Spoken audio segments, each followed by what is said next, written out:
Well, now let's catch up with our correspondents around the country. Joining me first from Kensington Palace is Steve Evans. Steve, I see crowds already beginning to gather there.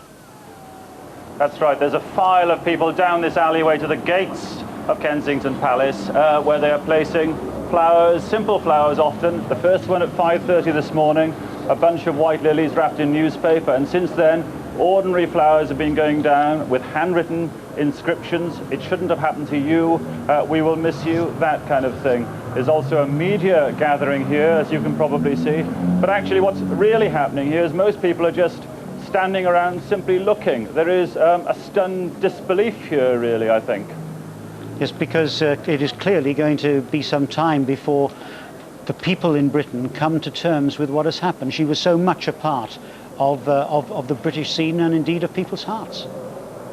That's right. This is the middle of one of the entertainment areas of London, and a lot of people early on were people going home from the night out. And these, in a way, were Diana's people. A lot of gay people have come up and said, echoing previous thoughts, that the one moment when she touched them, as it were, was when she touched that that AIDS patient in the hospital. So a lot of ordinary people have taken time out to come here and express that sentiment. Steve, thank you. Neil Bennett is at Buckingham Palace. Neil, what's the reaction there? Well, the same sense of shock and grief, and this is obviously going to be a natural focal point for the nation's sadness today. And within the past half hour, the police have been clearing people away a little bit back from Buckingham Palace and put out metal barriers, because they're obviously expecting that a lot more ordinary people will be coming here during the day just to make their own direct personal contribution to the nation's grief. So we're talking about a silent mourning in front of Buckingham Palace. Yes, we're talking about just very simple, very direct gestures that people felt that they had to make at the moment they heard the news. The first person here was a minicab driver who heard the news on the radio. He went straight into an all-night store and bought a bunch of flowers and came down here and put it down by the gates of Buckingham Palace. The news was announced to a group of youngsters in a nightclub in the West End. The DJ announced the news, the nightclub immediately emptied. Groups of young people came down here at about 5 o'clock in the morning, all of them carrying single red roses. They laid them down by the gates of Buckingham Palace, and they said they'd done so simply because they wanted to express their feeling that Diana had been an inspiration to young people. Neil, thank you. And joining me from Harrods is our correspondent, Duncan Kennedy. Duncan, Harrods, of course, is the empire which Dodi Fayed was going to inherit had he lived from his father. So a deep sense of sadness there as well. Exactly that, Martin. Dodi was the eldest of 5 children, and he would have inherited it, being the eldest child. You can see from Harrods behind me here, the flags are flying at half-mast, the Union Jacks here, and also a number of bouquets of flowers have been placed in the door handles of this most famous store, many of them in Arabic language, from the Al Fayed Egyptian family, of course. But there's one rather poignant one in English, a simple little card saying, sorry, the only word on that card. There have also been other people turning up here, many tourists, because Harrods obviously is a world-famous store. One nun who was visiting London came up to us and said she heard the news on BBC Radio this morning, and all she could do was say a prayer having heard that news. And there was one other man who was an Australian man. His daughter was watching some cricket in Australia. The information was flashed up on the information board at that cricket match. She rang him, and he felt as though he had to come to somewhere to express his grief. Duncan, thank you. And Robin Oakley is at Downing Street. Robin, the reaction there? Well, Tony Blair took the view, the Prime Minister, that Princess Diana was a huge asset to Britain, and I understand he is going to get involved in the funeral arrangements. Obviously will be talking to the palace authorities at some later stage to see what can be done to mark the nation's mourning. But politicians mostly are struggling for the right words of dismay and horror at this tragedy, and I think Paddy Ashdown probably got closest to it when he talked about a star burning brightly, being extinguished from people's lives. And any arrangements for the funeral yet? We did hear earlier that the body of the Princess of Wales is being flown back to London later today. No, we don't have any detailed news yet of any funeral arrangements. That will come a little bit later in the proceedings. I think for the moment the chief concern is with the family's grief and with the 2 boys who are left without a mother. Robin Oakley in Downing Street, Thank you very much indeed. And you join us as we come up to the hour with this special programme, To Britain and the World. This is BBC Television from London. Diana, Princess of Wales, has died after a car crash in Paris. She was taken to a hospital in the city early this morning. Surgeons spent 2 hours trying to save her life, but she died at 4 o'clock from severe chest injuries. Diana, Princess of Wales, had been a passenger in a car which crashed in a tunnel next to the River Seine. Her friend, Dodi Fayed, and their driver, a security man from the Ritz Hotel in Paris, were also killed. The accident happened as press photographers pursued the princess's car at high speeds through a tunnel under the Place de l'Alma in the centre of the city. The princess's Mercedes hit a road pillar and smashed into a wall. The French authorities have begun a criminal investigation. 7 photographers are being questioned as witnesses. Tributes to Diana, Princess of Wales, have been coming in. A spokesman for the Archbishop of Canterbury said the prayers of the Archbishops of Canterbury and York will be with the families of Diana, Princess of Wales, and Mr. Al Fayed at this tragic moment. Cardinal Hume, leader of the Roman Catholic Church in England and Wales, said, "I am greatly distressed at the news of Princess Diana and the awful suddenness in which it came upon us all." A spokesman for Mother Teresa of Calcutta said she was very sorry and that she was praying for her. There has been reaction from politicians here. The Prime Minister said he was utterly devastated. The whole of our country, all of us, will be in a state of shock and mourning. The leader of the opposition, William Hague, said he was absolutely shocked. The whole nation will be in shock and in tears at this awful news. The Liberal Democrat leader, Paddy Ashdown, said, "I am speechless with shock at the horror and sadness of this terrible tragedy." And tributes have been paid by world leaders. The French President, Jacques Chirac, said, "Diana, Princess of Wales, was a young woman of our age, warm, full of life and generosity." President Clinton said he and his wife were profoundly saddened by this tragic event. And the Australian Prime Minister, John Howard, said the death of Diana, Princess of Wales, will shock and sadden Australians. The owner of Harrods, whose son died in the car crash, said the deaths were appalling and quite needless. The world, he said, had lost a princess who is simply irreplaceable. Our correspondent, Alison Holt, now reports. Twisted almost beyond recognition, the wreckage of the Mercedes in which the princess was travelling. The crash happened shortly after midnight. According to eyewitnesses, the car hit a wall in a tunnel on one of the fast-flowing roads which runs alongside the River Seine. They were apparently being pursued at high speed by photographers on motorbikes. Within minutes of the crash, the area was sealed off as police and ambulance teams struggled to reach the 4 trapped inside. Dodi Al Fayed, the princess's constant companion in recent weeks, was dead at the scene, as was their chauffeur. The princess and her bodyguard had to be cut from the wreckage. Both were taken to hospital with serious injuries. Those who witnessed the aftermath of the accident knew the gravity of what they were seeing. We saw a large blue Mercedes, darker blue, and the airbag on the passenger side was deployed. And we saw a lot of liquid on the ground, and we didn't know who it was at the time. Somebody came running towards us, speaking French, shouting in French, and we thought for some reason it was going to blow up in the tunnel. We stood there, watched a little bit, and police came about 7 to 10 minutes later. Ambulance about 15 minutes later. At the hospital, there was no word on the princess's condition for several hours, but inside doctors were fighting to save her. She had severe internal injuries and underwent emergency surgery. But just before 5 o'clock this morning, the French Interior Minister Jean-Pierre Chevènement broke the tragic news that the princess had died. Au nom du gouvernement français, he expressed the regret of the French people, but it was the British ambassador to Paris who voiced the deep shock and sorrow that was felt by all. Tonight's accident is a terrible tragedy. The death of the Princess of Wales fills us all with deep shock and with deep grief. And our thoughts and our prayers are with her family and her friends, and with the family and friends of the others who died in the accident. The Queen and the Prince of Wales and the Prime Minister have been informed of the accident and of the death of the Princess of Wales.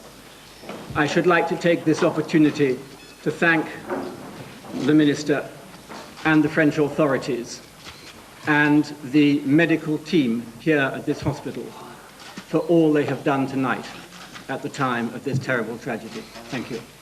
Immediately after the crash, police took away a motorbike for further investigation. The high-speed chase with photographers on bikes pursuing the car is thought to have begun as the couple left the Ritz Hotel, where they'd been having dinner. The hotel belongs to Mr. Al-Fayed's father, and the man driving them was a security agent from the Ritz. Mr. Al-Fayed's spokesman says the whole family is devastated. I've spoken to Mr. Al-Fayed, and his view is that this is an appalling and quite needless tragedy. The world has lost a princess who is simply irreplaceable, and Mr. Al-Fayed has lost his beloved eldest son. Mr. and Mrs. Al-Fayed are devastated by their loss, and they share the sorrow of the princess's family. Police have already begun gathering evidence for their investigation into what happened, and 7 photographers have been arrested. Political reaction to the tragedy was swift. The first came from the other side of the world, where the Foreign Secretary is visiting the Philippines. I am greatly shocked by this news. Our first thoughts must be with her children and with her family at this time of immense loss to them. I was fortunate to have the opportunity of working with the Princess on her international charity work. I believe what has happened is a tragic loss at a young age of someone who'd shown great courage and commitment in drawing attention to serious issues. For the next few days, her family and the nation must have time to come to terms with their immense sadness and loss. In the longer term, serious questions will need to be asked as to whether the aggressive intrusion into her privacy has contributed to this tragedy. She was an incredible figure. She had real star quality, as we will all never forget, and she used her position to do a great deal of good on drug issues, on AIDS issues, and so on. Of course, she was from time to time a controversial figure. I think it's, as Robin Cook has said, people will need to ask questions about intrusion into private life, but it's also too early to draw any general conclusions from one terrible incident. The nation will be speechless with the tragedy of this event and the horror of it, and like everybody else, I'm sure we'll want to extend our sympathy and our prayers and our thoughts to her closest family, clearly the princes and the Prince of Wales, and the wider family beyond that, together with, of course, Mr. Al-Fayed. This is an event, the tragedy of which I think supersedes any other kind of comment you can make at the moment. And outside the princess's home, Kensington Palace, people have already begun laying flowers in tribute. She was just a shining light, and she was there for everybody. And I'm just glad towards the end she found happiness. At least she died knowing real happiness, I think. I just think she was just a wonderful person. I think that she's completely irreplaceable. I don't think anyone could take her place, and I think it's going to leave a terrible void in everybody's lives, especially her 2 sons, people close to her, and all the people she cared for, all the hospitals that she visited, and the children. The tunnel where the accident happened has now been reopened. Alison Holt, BBC News.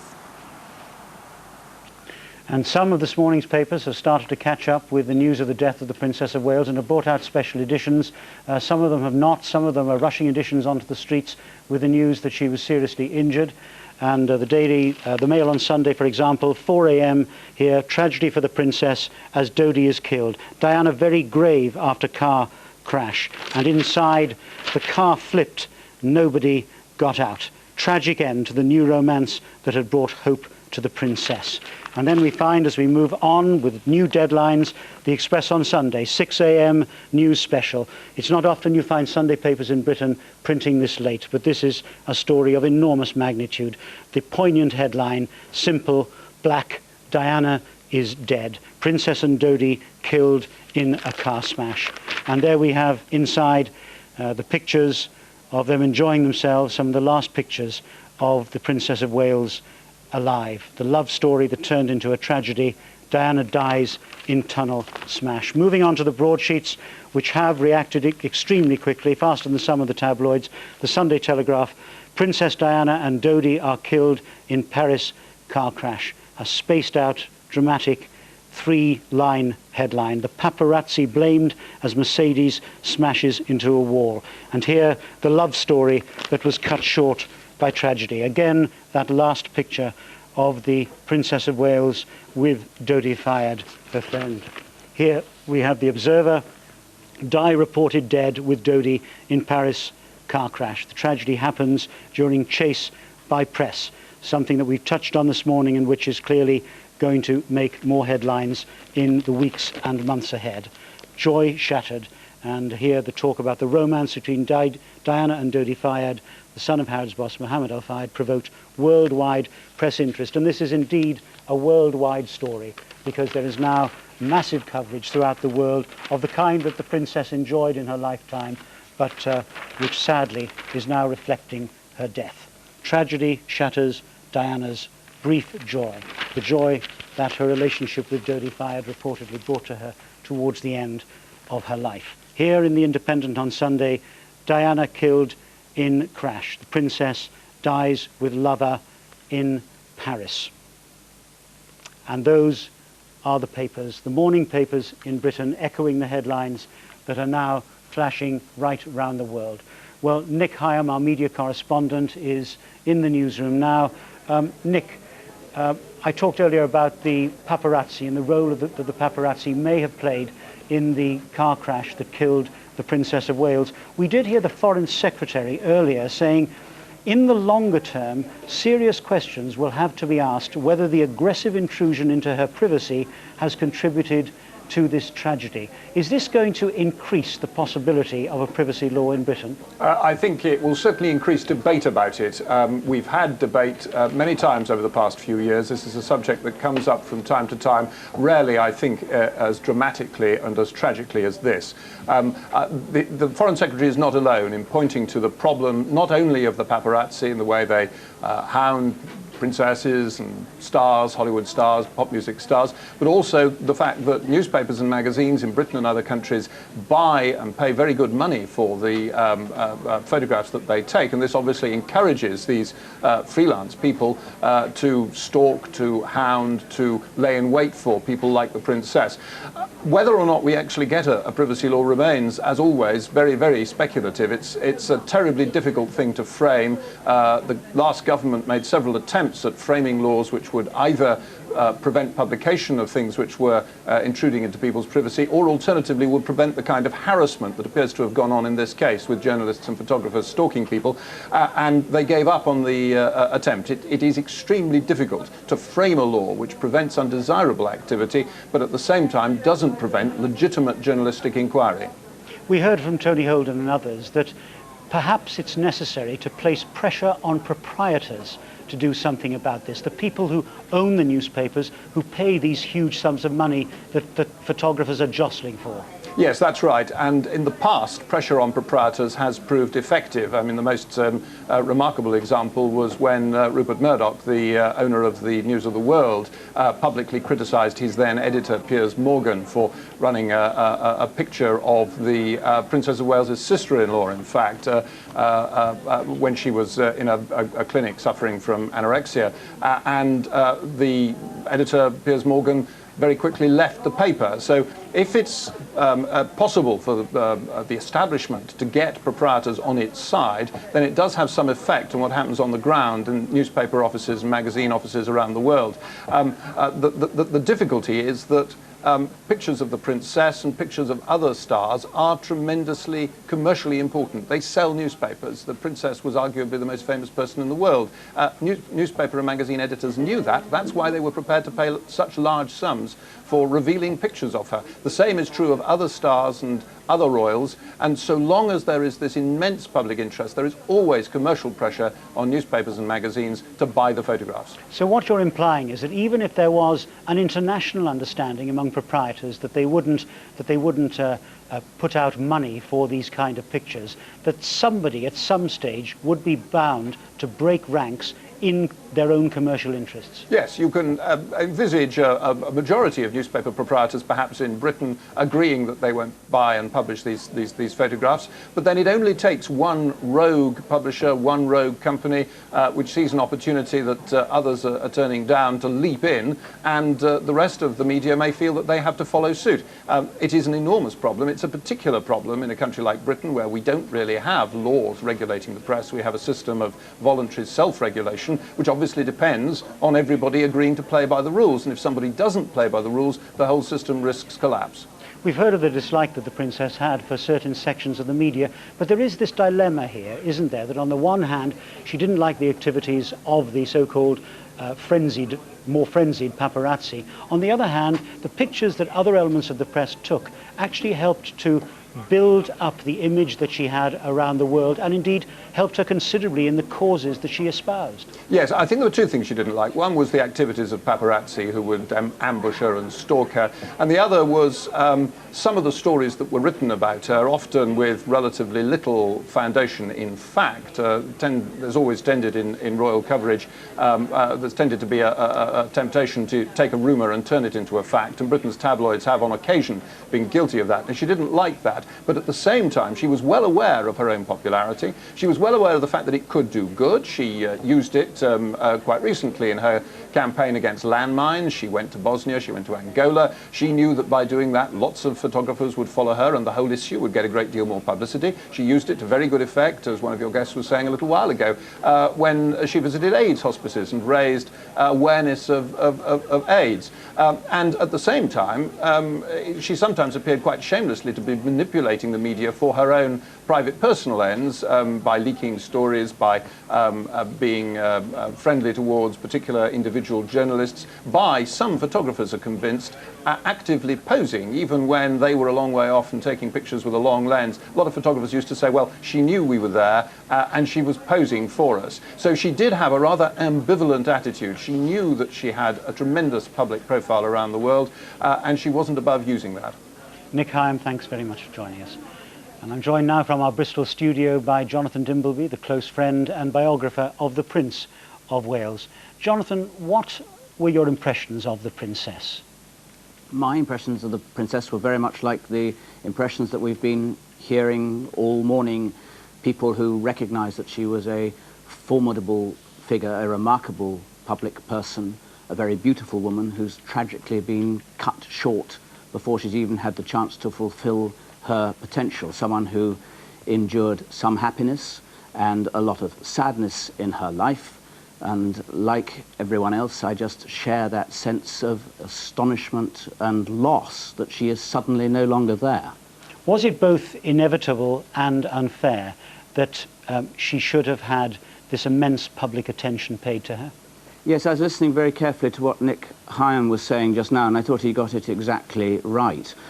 She was bound to have attention, not only because until her divorce she would have become queen and because her son will one day become king, but also because in her own right she was an intriguing and fascinating, complex person. She was bound to have that attention.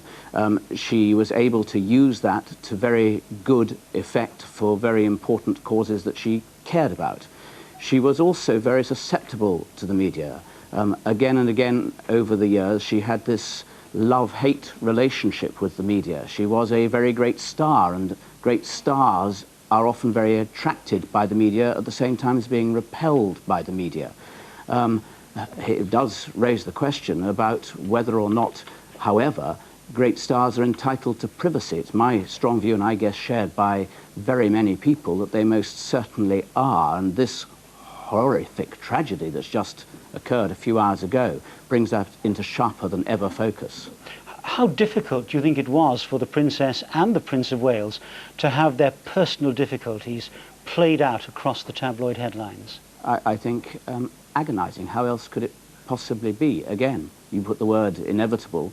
Maybe it is inevitable because they were public figures, but the detail which they had to endure over a very long period was very difficult. I can't believe that it... Can't. Coverage continues now on ITN.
Good morning. We've broken into the usual schedules this morning to bring you a special programme on Diana, Princess of Wales, who died a few hours ago.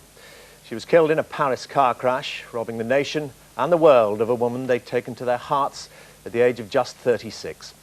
The princess died under the same spotlight in which she'd lived most of her life, fleeing with her friend Dodi Fayed from the press photographers who dogged her every step. Their Mercedes car careered out of control in a tunnel alongside the River Seine shortly after midnight. Surgeons fought for 2 hours to control bleeding in her chest, but were unable to keep her heart going. They declared her dead at 4 o'clock this morning. Dodi Fayed died at the scene of the crash, as did their driver. In the coming hours, we'll be looking back at Diana's remarkable life and hearing from those around the world whose lives she touched. Well, with me throughout in the studio will be ITN's royal correspondent, Nicholas Owen, and we have correspondents at Buckingham Palace and Kensington Palace here in London, at Balmoral, where the rest of the royal family is coming to terms with the news, and of course in Paris itself. But first, Caroline Kerr reports on the terrible events of last night.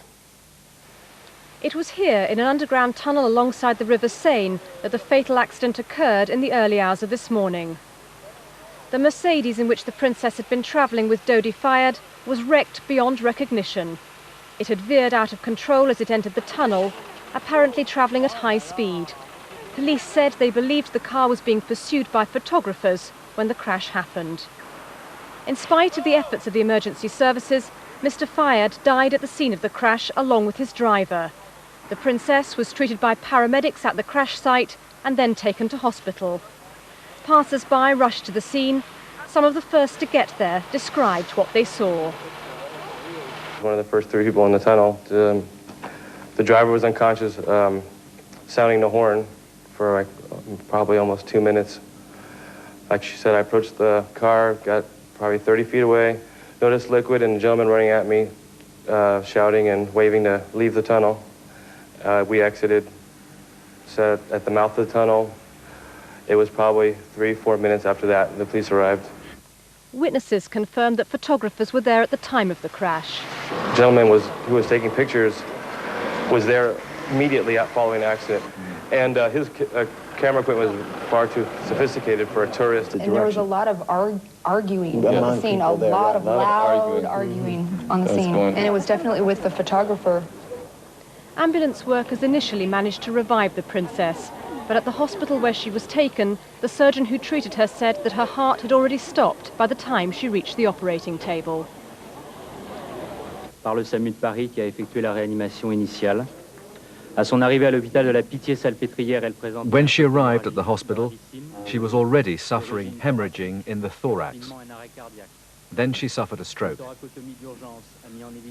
The lung vein was badly injured, despite the care and the heart massage, which was administered for 2 hours.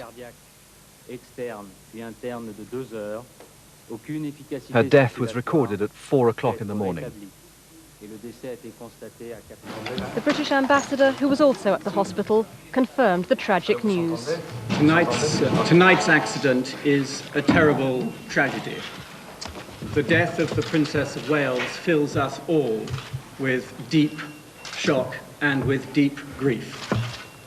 And our thoughts and our prayers are with her family and her friends, and with the family and friends of the others who died in the accident. The Queen and the Prince of Wales and the Prime Minister have been informed of the accident and of the death of the Princess of Wales. At the scene of the crash, French police seized a number of motorcycles. 7 photographers, all apparently French, were arrested. They're being questioned at the city's crime squad headquarters as witnesses to the accident. No charges have been pressed as yet. As the wreckage of the princess's car was towed away in the early hours of this morning, the French Interior Minister paid tribute to Diana, a woman whom he said was well loved in France and who will be greatly missed. Outside the British Embassy in Paris, the Union Jack was flying at half-mast, as Paris and the rest of the world wakes up to the news that Diana, Princess of Wales, died here last night. Caroline Kerr reporting there. Well, now to Nicholas Owen, our royal correspondent with me here in the studio. Nicholas, the initial reaction of anyone waking up to this news is going to be immense shock, disbelief. Yes, Dermot, it has been the most appalling night, I have to say, for any of those of us who've been involved in covering these events, and as you say, as people wake up and digest the full nightmare of what has happened. But can I just say this before we start? Our thoughts must be, first of all, with those young princes, the sons, William and Harry. Everybody knows what sort of mother Diana was, a superb mother, and cared so deeply for them. They've been at Balmoral with their father, Prince of Wales, and with other members of the royal family, and learned the terrible thing that happened. They learned that in the early hours of this morning, and it's just the most unimaginable tragedy, of course, for that family. Beyond that, yes, a terrible sense of shock. I think not just here, right across the world, and I think that's what we're going to be hearing a great deal of. Everybody, everywhere, is going to be horrified by this. We are talking about the most famous person in the world, frankly, the brightest star, whatever the arguments, the controversies, the embarrassments occasionally. She was a magnetic personality, and she will be fantastically missed. Questions, of course, being asked now about the level of press intrusion into her life. Yes, indeed. I mean, the poignancy of her ending her life in this way, pursued, as far as one can tell, by the paparazzi, or paparazzi, the expression, the Italian expression that's used about these sort of people, unofficial photographers, really, who hope to get that one picture that will make them an absolute fortune. Some accounts say that the car in which she was in, provided by the Al Fayed family, having left the Ritz Hotel, went into that tunnel at about 120 miles an hour. Now, maybe that's a bit of an exaggeration, but it was obviously going terrifically fast when you see those pictures of the appalling damage. So, one can only imagine that the driver had been told, you know, there are those photographers again, step on it, get us out of here. And, of course, with the most tragic and awful consequences that we can see. So, and now police inquiries are underway to see exactly what did happen and so on. But we're told there were scenes at the accident, Caroline Kerr mentioned it, beatings up and so on. It's an appalling turn of events. Okay, Nick, thanks very much indeed for the time being. Well, across the country, and indeed the globe, people have been waking up to the news of the Princess's death and reacting with the same horror and sorrow. The Queen and the Prince of Wales issued a statement saying they were deeply shocked and depressed. The Prime Minister said he too was devastated. He said Diana had been a wonderful, warm and compassionate person, loved throughout the world. That thought was echoed by President Clinton, who said he'd been profoundly saddened at news of the Princess's death. Andrew Simmons reports. Britain woke up this morning to a numbing shock and sense of loss. At Buckingham Palace, a sombre gathering of people unable to express themselves with words had started laying flowers at dawn. It was the Foreign Secretary on the other side of the world about to leave the Philippines who gave the first British government confirmation that the Princess had died. I am greatly shocked by this news. Our first thoughts must be with her children and with her family at this time of immense loss to them. I was fortunate to have the opportunity of working with the Princess on her international charity work. I believe what has happened is a tragic loss at a young age of someone who'd shown great courage and commitment in drawing attention to serious issues. For the next few days, her family and the nation must have time to come to terms with their immense sadness and loss. In the longer term, serious questions will need to be asked as to whether the aggressive intrusion into her privacy has contributed to this tragedy. Thank you. The Prime Minister was kept in touch throughout the night. He described Princess Diana as a wonderful, warm and compassionate person loved by people throughout the world. The Conservative leader William Hague said the whole nation will be in shock and in tears at this awful news, a reaction echoed by the Liberal Democrat leader. How does one react to an event which is so terrifying, so sudden, so unexpected and so horrific for obviously all those concerned? And one's first thought of her family, the princes and her wider family, and indeed that of Mr. Al Fayed. Beyond that, I think this is a moment for reflection and sadness. A light has gone out of our lives, the lives of the nation, and that's a matter of most appalling sadness. Just after dawn broke, there were flowers outside Harrods, the pride of the Al Fayed Empire. Inside, shock and anger at the loss. The world has lost a princess who is simply irreplaceable, and Mr. Al-Fayed has lost his beloved eldest son. And I would like to say that Mr. and Mrs. Al-Fayed, who are together in Paris, are simply devastated by their own loss and share the sorrow of the princess's family. A Lambeth Palace spokesman said the prayers of the whole Church of England would be with the families of the princess and Dodi Al-Fayed. And Cardinal Basil Hume said she will be remembered with great gratitude by so many of those who she endeavoured to assist in so many ways. Princess Diana's former press secretary, Jane Atkinson, was in deep shock. I didn't think I could believe it. When I went to bed, I knew there'd been an accident and that she was ill. And I think it's unbelievable. And I feel very sad for her family. The disbelief was shared by market stall holders in London's East End. And the guy that was going to Liverpool Street, he just stopped over there and he just stood and cried. And at first I didn't realise what he was crying about. And then when he told me, I just stood here. I couldn't believe it. I feel terrible, you know, really. I don't really feel like working, you know. It was such a shock. She was good, she was lovely, and I just feel very shocked. I feel a lot of people would be the same today. Very, very upset. Very upset. I think we all do. Spontaneous acts of sorrow are spreading throughout Britain on this solemn morning. Many are gathering at Princess Diana's London home, Kensington Palace. The first simple messages which begin to express overwhelming grief amongst the people of Britain. Andrew Simmons, ITN. Well, we had quite a lot of political reaction there, and our political correspondent Tom Bradby is in Downing Street now. Tom, what is the Prime Minister doing today? At the moment, the Prime Minister is in Sedgefield at his constituency home with his family. We believe he's about to go to church. After that, his plans are not quite clear. He was due to come back here to Downing Street sometime around in the late afternoon at 6 o'clock, they were saying originally. It's now not. Downing Street are making it clear that what has to be immediately decided, clear that the Prime Minister will want to be involved in those arrangements. Tom, have there been any comings and goings there at Downing Street? Are the press team there saying anything? The press team are absolutely besieged by calls, as you could imagine. They're just trying to get out the basic statements. The Prime Minister, as you've heard, has been up since the early hours this morning. He's been kept informed, initially making clear his shock and distress at what he heard. Then they're now, of course, trying to deal with the next stage, which is what they're going to do about, as I said, this period of official mourning. There are calls coming in from all over the world, so it's actually very hard to get through to the press office. It's very difficult for them getting out the Prime Minister's views. But no, there are very few comings and goings. The Prime Minister, as I say, is up in Sedgefield. Apart from that, of course, it's the middle of the recess, so, I mean, normally one would expect politicians to, if it was during the week, to be arriving already and giving their views. There's very little of that at this stage, except that, of course, a number of senior politicians across Westminster knew the Princess of Wales, had known her, not perhaps well, but had got to know her over the years and were very impressed by her charm, and they've started to give their reactions. But here in Downing Street, there's very little going on. Tom, for the time being, thank you very much.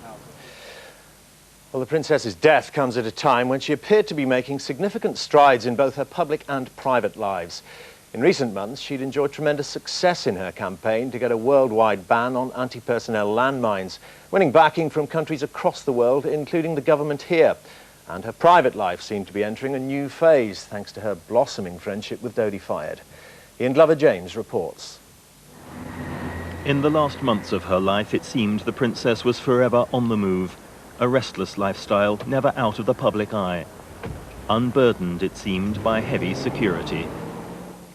This was the image the princess chose to portray. The caring campaigner for humanitarian causes. Here, against landmines in Angola. She'd cut down on the causes she worked for, but the cruel injuries inflicted by mines, long after conflicts like Bosnia had ended, affected her deeply. Her fame generated huge publicity for what were once little-known issues. Simply by being photographed with the disabled victims of landmines ensured those working to remove them won unprecedented support, even in the White House.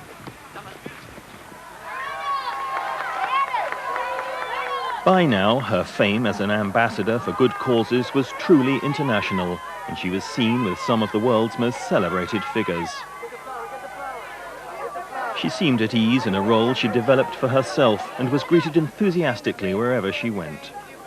She was named Humanitarian of the Year in America and mixed with that nation's most powerful and influential figures. Here with Colin Powell, the former chairman of the Joint Chiefs of Staff, and Henry Kissinger, the former Secretary of State. The princess's sincerity in this role impressed America. They seem to possess a never-ending supply of compassion for their child. It wasn't always so high-powered. She twice flew to Pakistan to support Imran Khan's cancer hospital.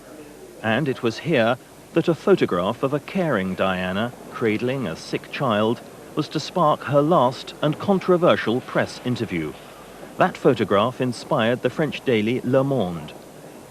Her interview started a political controversy on landmines, and this being just after she celebrated her 36th birthday party in London, she said press intrusion in her private life was so bad she'd have abandoned Britain years ago, were it not for her sons.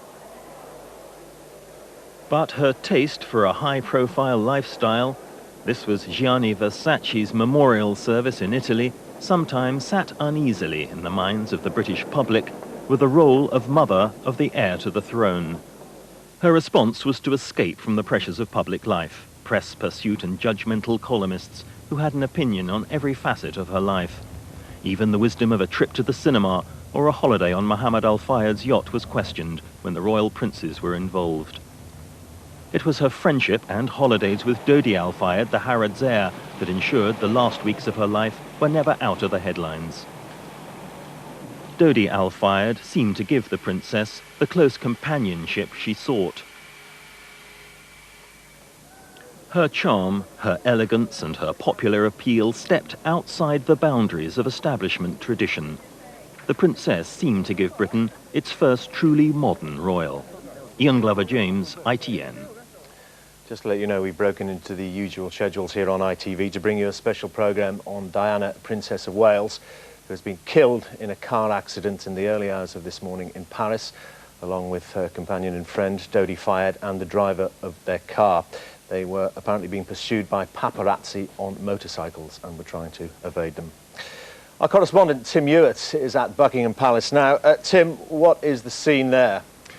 It's a very sombre atmosphere here, as you'd expect this morning, Dermot. The crowd's been building up. You can probably see behind me now to several hundred people. A lot of them are tourists, by the way, but a lot of them aren't. The crowd has been building up here since before light. Some of the first people to arrive were a group of students who we met at the gates of Buckingham Palace who'd heard the news as they were leaving a nightclub, and they'd each come with a single rose to lay at the gates of Buckingham Palace. And most of the early visitors here were, of course, not surprisingly young people, but they all spoke about the particular affinity that they felt as young people with the Princess of Wales and how much of a great loss they thought her death was. We've heard nothing official from the palace yet. We still don't know when we're going to get any further statements from inside the palace or, of course, when the royal family are due back. But the crowds are building here all day and will continue to build, I'm sure. There are, of course, a lot of journalists here, a lot of photographers, a lot of cameramen, a lot of reporters. It's not easy for them either, and there have been some fairly unpleasant scenes. Some of the people who've gathered here have felt that the press are not welcome. A French television crew had insults shouted at them. But by and large, the atmosphere is a very sombre one indeed. Tim, one guesses if there's quite a few tourists there that not everybody is aware of the terrible events that they're actually finding out at the gates of Buckingham Palace if they've just come along for a day out. I think that's right, Dermot. A busload just arrived, a coachload of Japanese tourists who went up to the gates, were surprised to see the flowers, obviously didn't realise what was going on, were taking photographs of themselves and so forth. But I think as the day goes on, more and more people who aren't tourists are going to come here to pay their respects. And of course, as I said, up to now, most of the people who've come have been younger because I suppose they're the ones who are up later or possibly get up earlier in the morning or are out and about in this part of London at this time of day. But I'm sure as the day goes on, this area in front of the Queen Victoria Memorial here is going to become very full. The police have already started to put up barricades to keep people in certain positions. Of course, no cars are allowed through here anyway on a Sunday. So I'm sure by the end of the day, we are going to see a very, very large number of people here just come to express their grief. Indeed, Tim. Thank you very much.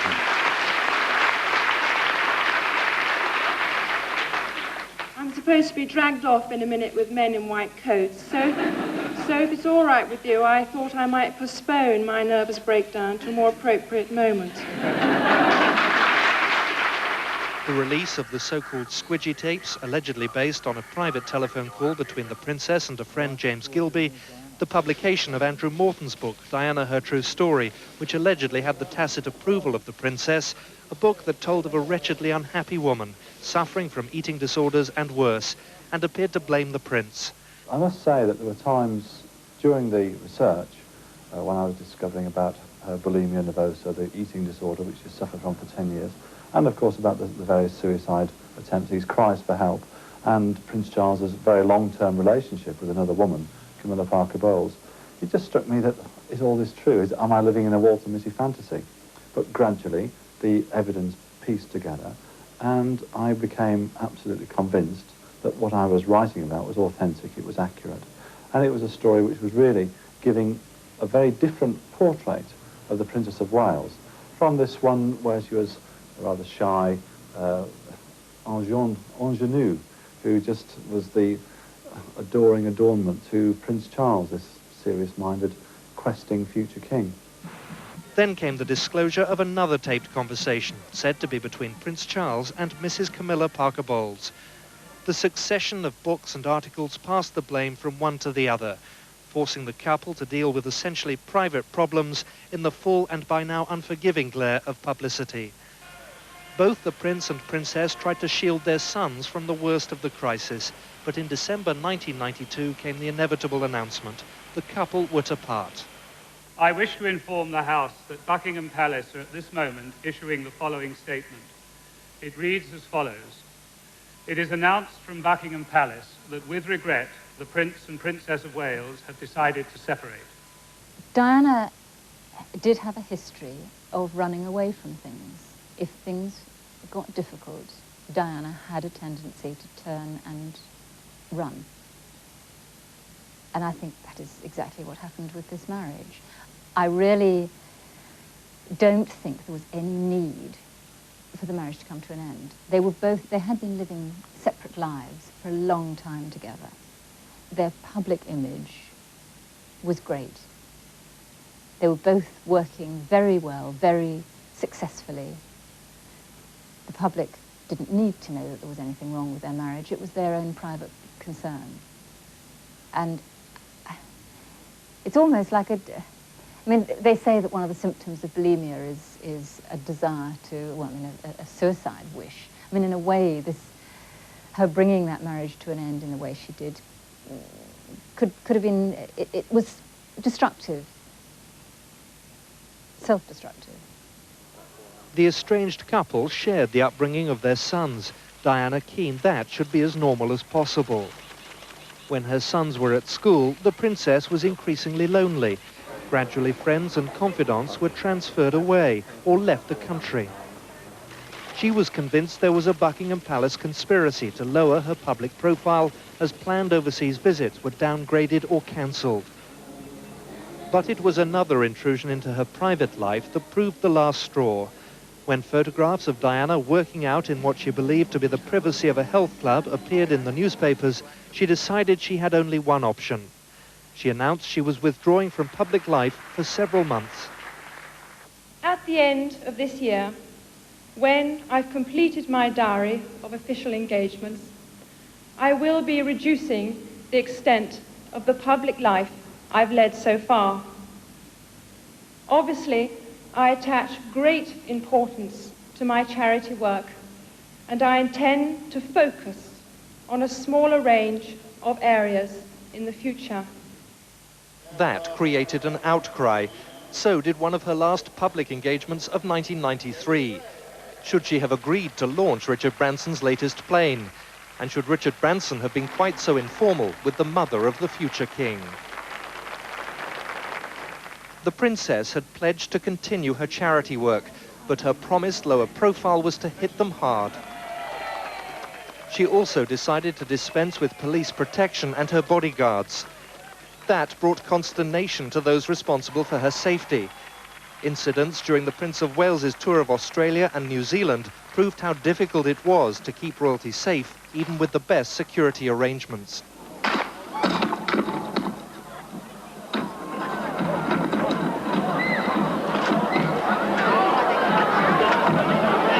Later, even the heavily guarded St. James's Palace had a break-in whilst undergoing renovation. Prince Charles's rooms were ransacked. Detectives and police accompanied the Princess of Wales on her first official engagement of 1994. On St. Valentine's Day, she visited Great Ormond Street Hospital, and as usual, it was the children the princess wanted to see. Outside, a loyal band of well-wishers had waited for hours in the snow to see the princess. She didn't let them down.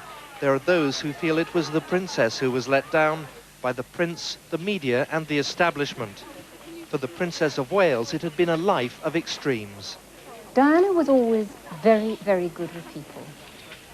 I think she would have made a superb queen. I think it was an absolute tragedy that she and Prince Charles broke up. Out meeting people, she was unlike anyone else I've ever watched. She really had a feel for people. She was genuinely compassionate,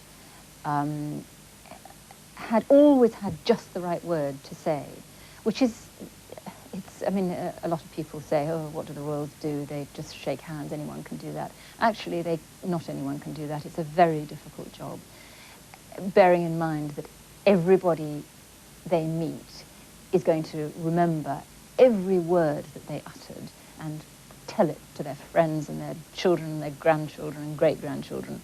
So the pressure on the royals actually is quite intense. Diana did it brilliantly. I watched her when she went on her first public tour of Wales soon after the marriage in 1981, and I've watched her again more recently. And she was just superb right from that very first time. She had no training for that at all, and it was just instinctive.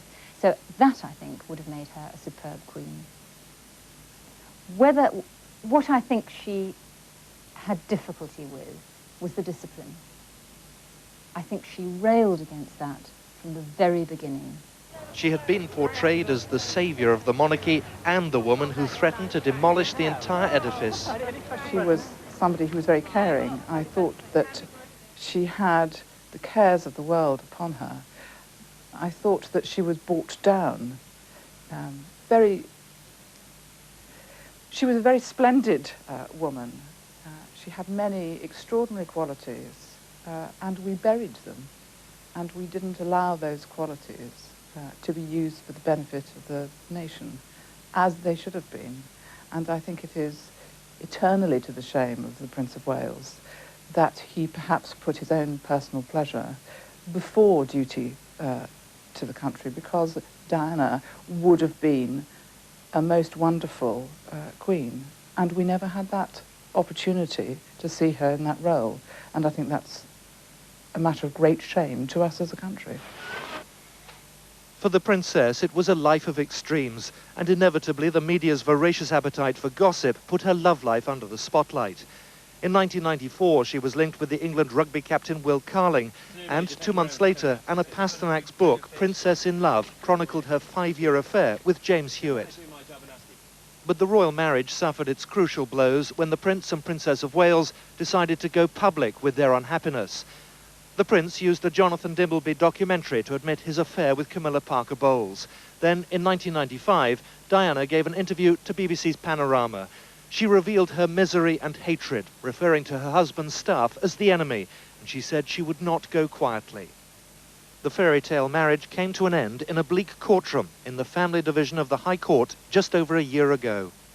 An application was lodged with the court to make the decree nisi absolute in the matter of the divorce petition between His Royal Highness the Prince of Wales and the Princess of Wales.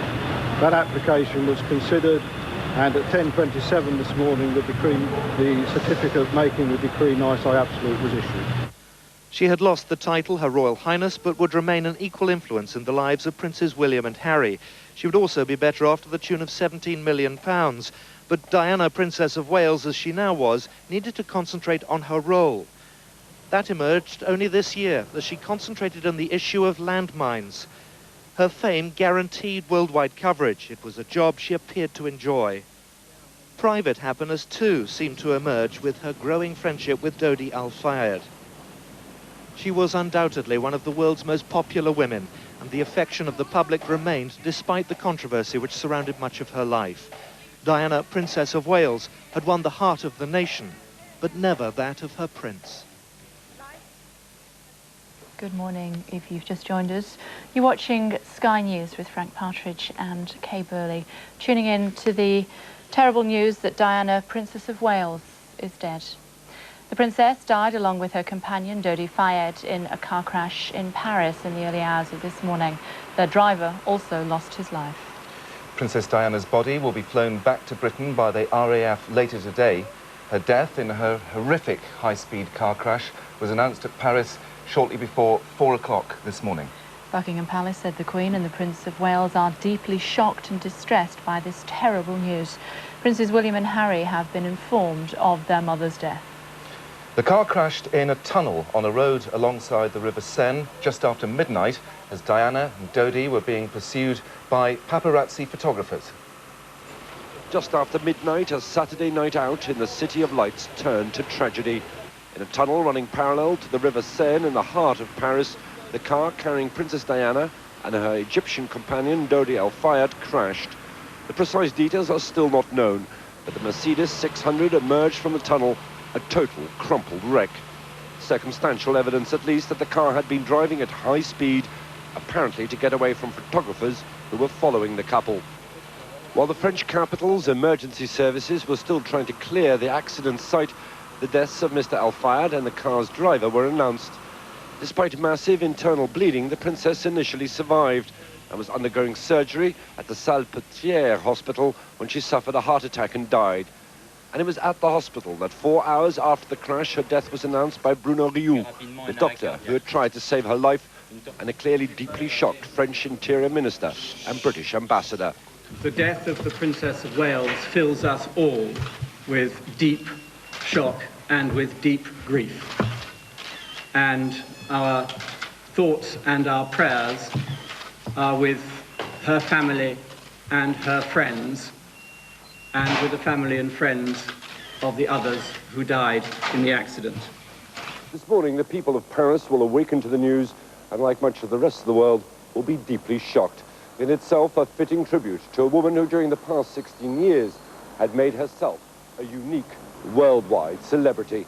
Anna Van Linden, Sky News, Paris. When she was still just 19, her engagement to Prince Charles was announced. After years of being Britain's most eligible bachelor, the Prince of Wales had finally found his bride. But behind the smiles, the pressure was already piling on Diana. She desperately wanted to do the right thing for her husband and the royal family, but she had to learn most of the restrictions on her new life herself. And by now, she was constantly followed by the press, which could occasionally become overwhelming.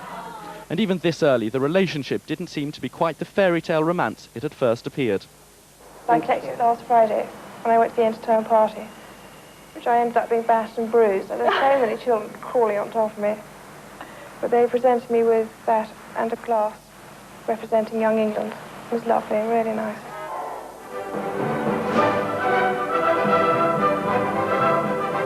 July the 29th, 1981 was the day it seemed the world had been waiting for. Diana became the first English girl for 5 centuries to marry a Prince of Wales. Her first engagements, this one in Cardiff, were daunting. In the years that followed, Diana seemed to have blossomed into her role. She had given birth to 2 royal princes to the delight of her husband and the British public. She was passionate about the causes she supported, however much potential they had to shock her adoring fans. On visits to patients with AIDS, she made a point of shaking their hands. While Prince Charles was said to be intensely proud of his wife, there were, by the mid-80s, reports that he was also concerned at the amount of attention she was getting. Then came the bombshell. Andrew Morton's book, Diana, Her True Story. It claimed the princess was desperately unhappy, that she had tried to commit suicide more than once, that she had suffered from bulimia, that she saw herself as a prisoner in a gilded cage. And this was the image that seemed to confirm the story to the world. Diana, alone, in front of the symbol of romance, the Taj Mahal. If a single doubt remained, it was wiped out on the royal tour to Korea late in 1992. The fairy tale was blown. The princess carried on her work, confronting her own difficulties in public. Ladies and gentlemen, I have it on very good authority that the quest for perfection our society demands can leave the individual gasping for breath at every turn. This pressure inevitably extends into the way we look. Eating disorders, whether it be anorexia or bulimia, show how an individual can turn the nourishment of the body into a painful attack on themselves. If Diana hoped her private life would become her own again, she was wrong. Tapes of supposed conversations with a male friend who called her squidgy, then pictures of her working out in a gym. That was the final straw. I was not aware of how overwhelming that attention would become, nor the extent to which it would affect both my public duties and my personal life in a manner that's been hard to bear. She returned to the public glare in a television interview in which she bared her soul. The pressure on us both as a couple with the media was phenomenal and misunderstood by a great many people. Divorce followed, even though Diana had said she didn't want it. She was no longer Her Royal Highness, but she was still mother of the future king. On the first anniversary of that divorce, Diana was photographed on holiday with Dodi Fayed, son of the Harrods owner, and she was described as happy for the first time in years. Well, our political editor, Mark Easton, is in Downing Street now. Mark, can you update us on the political reaction so far this morning? Well, the Prime Minister, Mr. Blair, and his family are in their constituency in Sedgefield. I understand he'll be travelling down to Chequers later today. He was said to be utterly devastated, and a little while ago said that the whole of our nation, all of us, will be in a state of mourning. And I think that politicians from all parties are desperately trying to find the words to sum up the sense of shock and grief that is going right across the nation. Baroness Thatcher spoke a little while ago and said a beacon of light has been extinguished. Her good works brought hope to so many of those in need around the world. And indeed, William Hague, the leader of the Conservative Party, was awoken at 5 and was said to be profoundly shocked and saddened as well. Do you expect that there will be any significant political developments, if you like, with a small p down at Downing Street today? Well, we understand that the Parliament will not be recalled, so any political tributes won't be in the Palace of Westminster. We do understand that Mr. Blair has said that he wishes to be involved in the arrangements for the funeral of the Princess of Wales, but since her divorce and the loss of the title HRH, there is no automatic state funeral, and therefore this is pretty much uncharted territory. I understand that Mr. Blair has said that he feels that Diana was such a significant person to the nation, such an asset to the nation, that it is fitting that the government should be involved in working out the best and most apt way to deal with this situation. Mark, thank you for joining us for now, live from Downing Street. That was the political reaction. Let's now have some reaction that's been garnered this morning from members of the British public. We all think a great deal of her, and she'd be sadly missed. She's a good mother. It's an absolute terrible shame. I was devastated. It's made me feel really sick to the stomach. Why couldn't they leave her alone? It's all through the publicity that she's had that she's dead today. It was a shock when I heard it this morning, and I still can't believe it. I feel sorry for her kids. It's tragic, but you've got to say to yourself, what's the press doing chasing her? Because that's what the news says, and if so, something's got to be done to stop it now. I think it was terrible. I got up this morning at 6 o'clock and I put on the television, and the news came through that Princess Diana was killed in Paris. And I just went straight up and told the wife, and she says, "You're joking." I says, "No, I'm not joking," and she was gutted. It's a very sad event. It's a really sad day for England and the world. It's unbelievable. Nobody can replace the job she's done. She's very special. Some public reaction to the death of Princess Diana. Well, the princess was never far away from the press. It's believed her car was being pursued by photographers when it crashed. Earlier, I spoke with The Guardian's media commentator Roy Greenslade to ask him about the tragic irony of the circumstances of her death. We take it at face value. Of course, it is a bitter irony. She has been the most pursued individual in the world for many years. And it's because, I suppose, she's seen as a unique human being. I thought that Jonathan Dimbleby put it terribly well earlier today when he said that many millions of people live their lives through iconic figures, and no one is more iconic than Princess Diana. And it was because people lived through her that they couldn't get enough of her. And it's all very well for people to say that the press should take the blame in some way, but I think that everyone, all the people who bought the newspapers and magazines, need to examine their motives and attitudes for having done so. It was they who provided the market which newspapers satisfied. Now, very early on in the marriage of Charles and Diana, the Queen invited many editors to the palace and said to them, it's time to calm down and it's time to respect the fact that these two people need to a degree to be allowed to live as normal a life as possible. But the newspaper editors never ever took heed of that. Well, actually, funnily enough, they did. One in particular, I seem to remember the late Lloyd Turner, who was then the editor of the Daily Star, said that he would take heed of that and that he would no longer allow people to pursue the princess and the Prince of Wales, and that he wouldn't do that anymore. So what happened? Everyone else in Fleet Street did. He found his sales being threatened by it, and in the end he had to give up on it. Unless you could get a complete unanimous agreement, that would be hopeless. But the level of competition in a relatively declining market is such that if you can guarantee sales by a candid picture of this woman, then you would go ahead and do so. How different do you think the techniques were of the European, continental European paparazzi compared with the British snappers? Well, I think the difference when with people who were abroad is that they felt relatively unconstrained. And I think that they therefore pursued with a greater ruthlessness. That is not to say, by the way, that paparazzi in Britain haven't misbehaved on a lot of occasions. I have witnessed those situations outside the gymnasium she used to visit, where the photographers would literally taunt her in an attempt to get her to react in such a way that they could guarantee that they would sell their picture.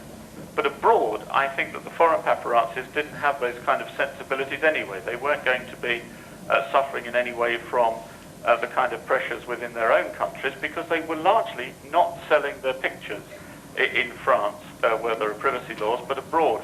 And the truth is, it's a global market. She was an icon not just in Britain, but across the world.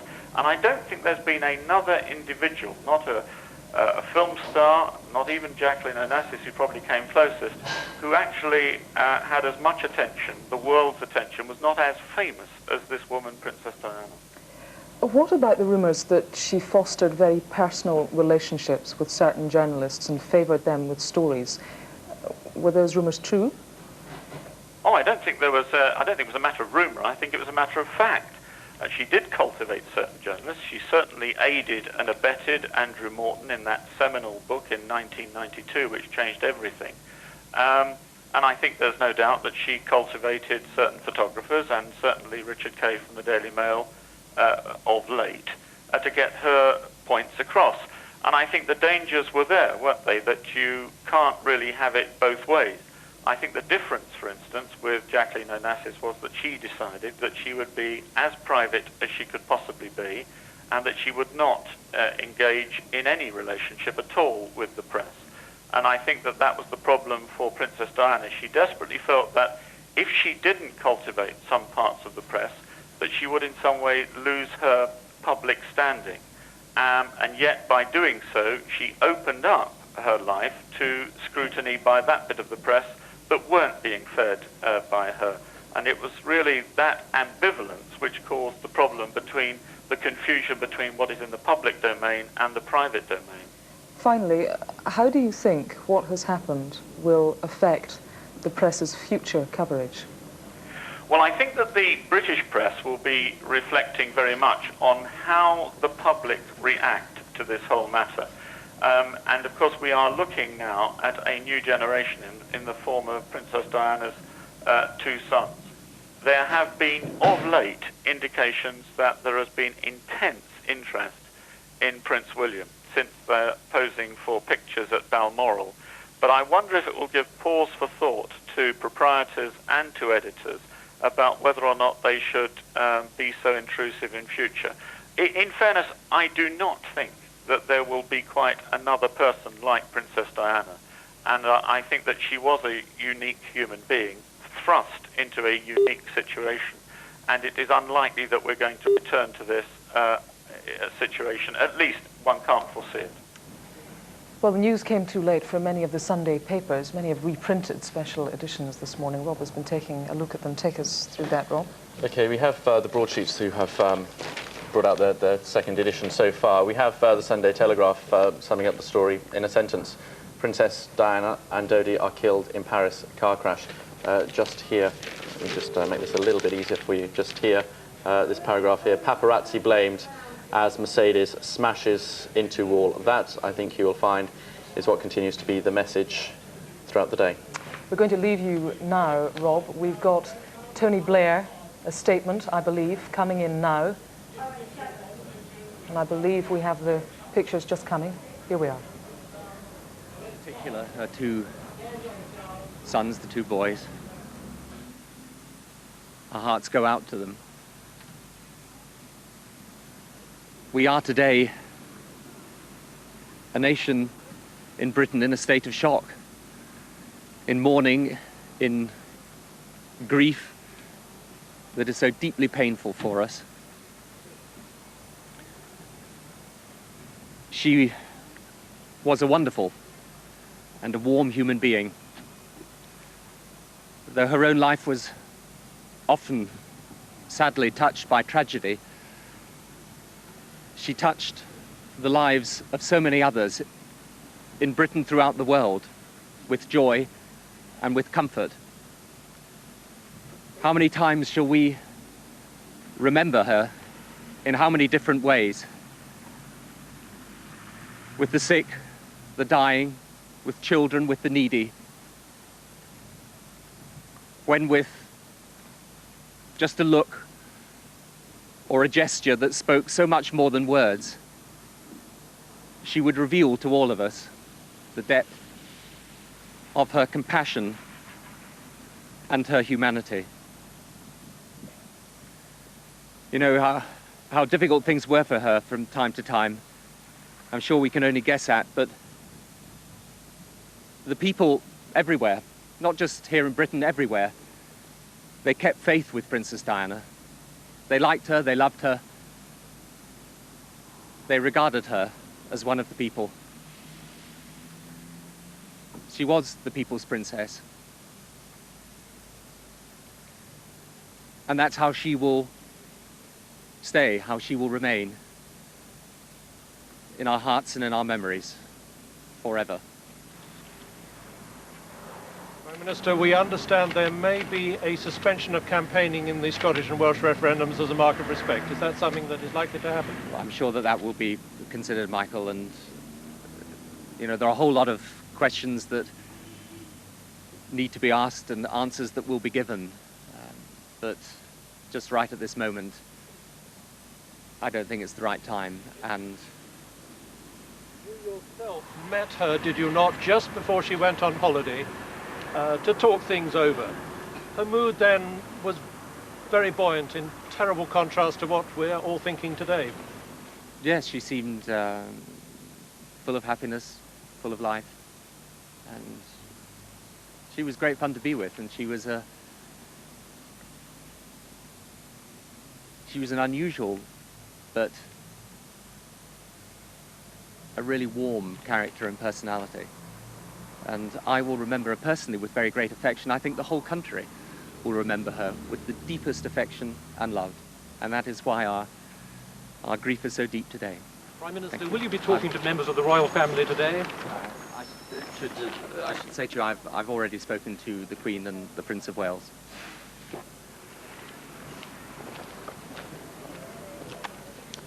Well, that was Tony Blair speaking live from his Sedgefield constituency there. It's just after 10:30, and this is 5 News. We're on air this morning with the news that Diana, Princess of Wales, has died. The Princess was killed in a car crash in Paris in the early hours of this morning. Her friend, businessman Dodi Al-Fayed, was also killed in the crash, along with their chauffeur. They'd been out for dinner and were returning to the Ritz Hotel in the city where they'd been staying. The Princess was taken to hospital, where doctors fought to revive her, but shortly after 4 o'clock this morning, she was pronounced dead. Well, the Queen was working with the news. She's currently on holiday at Balmoral with the 2 princes, William and Harry. They were informed of their mother's death by Prince Charles.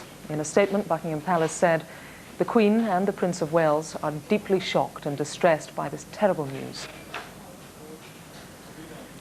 In Washington, President Clinton said he and his wife Hillary were fond of the princess and were very profoundly saddened by her death. It's understood the couple's car was being pursued by photographers when it crashed. Charlie State has been following the morning's developments. The princess was returning from dinner at the Paris Ritz Hotel when the accident happened. She and Dodi Fayed were travelling in a Mercedes car, trying to escape the attentions of the paparazzi following behind on motorcycles. The car entered this tunnel on the banks of the Seine, reportedly at speeds of up to 120 miles an hour. The car then went out of control, smashing against the walls of the tunnel. Basically, what I saw when we were going down, we were coming back from the Eiffel Tower, and what I saw was that one person that the bag had been deployed. We didn't know at the time that that was Princess Diana or anyone like that. The bag had been deployed, and someone was leaning over in the car. The car had looked, we saw parts of the automobile in the highway looked like it was upside of the wall up there, and someone had blood over their face, and they were sitting in the passenger side seat. But this person was not deceased or anything, but they were injured. You could see basically conscious or unconscious? Semi-conscious, but their feet were outside the car and they were leaning in the airbag. The airbag had been deployed on the passenger side. Joanna, you were just outside the end of the tunnel when the accident happened? Yes, we were all walking along. We were about 20 feet from the mouth of the tunnel, and we heard a huge, it sounded like an explosion. The front of the car the princess was travelling in was completely concertinaed.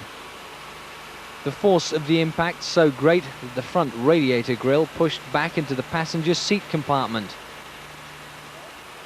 The driver's and the passenger's airbags activated by the smash clearly visible.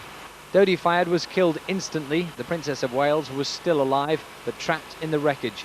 She had to be cut free and was resuscitated by doctors at the scene. She was rushed to the Pitié-Salpêtrière hospital in southeast Paris. At first, medical reports suggested she was suffering from concussion and cuts to her thighs, but it was soon clear that the scale of her injuries was much worse. She'd suffered hemorrhaging in the thorax and then a stroke.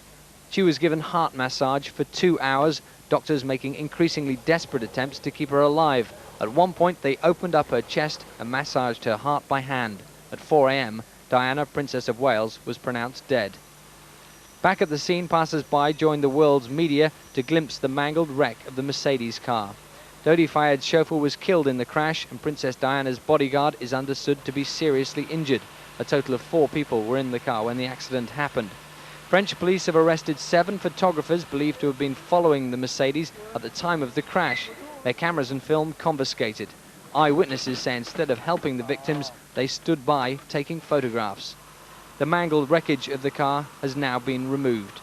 Charlie State, 5 News. I'm joined now by Mike Lloyd, a television cameraman who followed the princess for many years. Mr. Lloyd, would you ever have hounded the princess?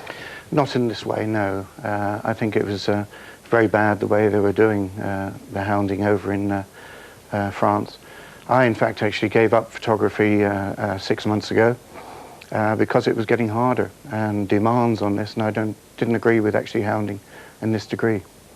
Was there an unofficial line over which you would not step? Yes, there is. I mean, for instance, I was out skiing with Princess Diana, and I was up in the mountains, and we were doing pictures of her there having lunch. And she came over to me and asked me to stop filming. In fact, she put her hand over the camera, of which I said, fine, okay, we'll leave you alone. Sorry, I've interrupted you. Well, we've got some of the pictures you shot yourself. Let's just bring them up here. Could you describe what exactly is going on Yes, this there? was out in St. Bart's when she went out on holiday. Sorry, this is in Spain when she went out on holiday with her friend. I mean, and this is at the airport. She's clearly not happy there, is she? No, she's not happy at all. But as you can see, I mean, we had to do the pictures. If the still photographers are there, then we have to carry on doing pictures as well. But that is one occasion where it is a little bit naughty to do that. We would like to have been in one position, standing there, and just filmed her coming into the airport. But there was almost a feeding frenzy surrounding the princess. Frankly, there was just a lot of money to be made out of her. If you're a there is freelance, for still you've got to get the photographers, that's correct, yes. Especially if she's with her boyfriend. But if she's on her own there, as a videographer, there isn't terribly much money in this, no. Did you ever feel any sympathy for the princess? Yes, I did. Yes, I did. She was hounded, but then again, she liked having a picture taken. She was forever posing for us. I mean, out in St. Bart's, we had a photo call of her in a bikini, in a beautiful red bikini. She let us take all these pictures. And then the next day, she won't let us take any. So we never know where we are. Questions are, of course, going to be asked about press intrusion as a result of all this. Do you think it's time for some kind of look at privacy laws? Certainly, yes. For riding around on motorbikes at midnight, I don't think is on. There's no value in those pictures whatsoever, really. The pictures of them kissing and cuddling, perhaps, yes, there's a value for them, but not sitting in the back of a car. Mike Lloyd, thank you very much indeed. Well, Diana's death doesn't just rob the nation of a princess, it of course robs the two young princes, William and Harry, of a mother. They were told of her death this morning by their father, Prince Charles, at Balmoral, where they've been on holiday. Princess Diana had never made any secret of the fact that her relationship with her sons was the most important and special thing in her life. Harry Smith reports. They are, according to those who know them, quite different characters. The two princes, pictured here at Balmoral with their father 2 weeks ago, will cope with their loss in quite different ways. The elder Prince William, who's often shown his dislike of the sort of media attention his mother has had to endure, is described as a sensitive, sometimes shy boy. At school at Eton, where he's been studying for his GCSEs, he's treated as just one of the boys, a status he's said to treasure and is keen to preserve. His school and the friendships he's made there could be a source of great strength as he tries to come to terms with his loss. His younger brother Harry is a more outgoing character. Diana was said to be less worried about his future, regarding his self-confidence and physical courage as a positive trait. He may join William at Eton, but for now he's at Ludgrove School, where staff were said today to be shocked and devastated by the news.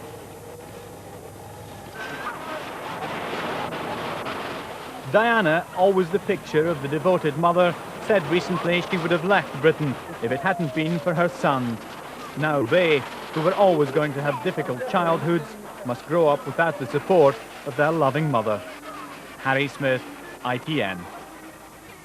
Well, Nicholas Owen is with me in the studio. Nick, we saw pictures in Harry Smith's report there of the young princes at Balmoral with their father.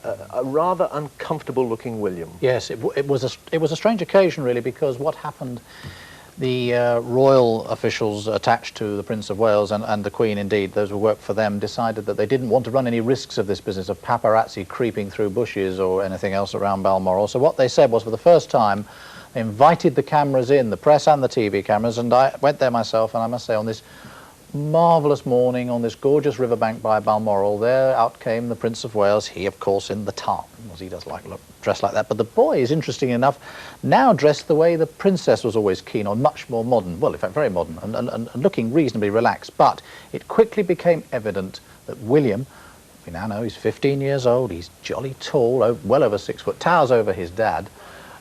He's not at all at ease with the whole picture-taking process. And this, after all, was not an intrusion at all. This was organised, but he had his head down like this, you know. Now, this is true of a lot of adolescents, but on the other hand, with William, it's become a real problem.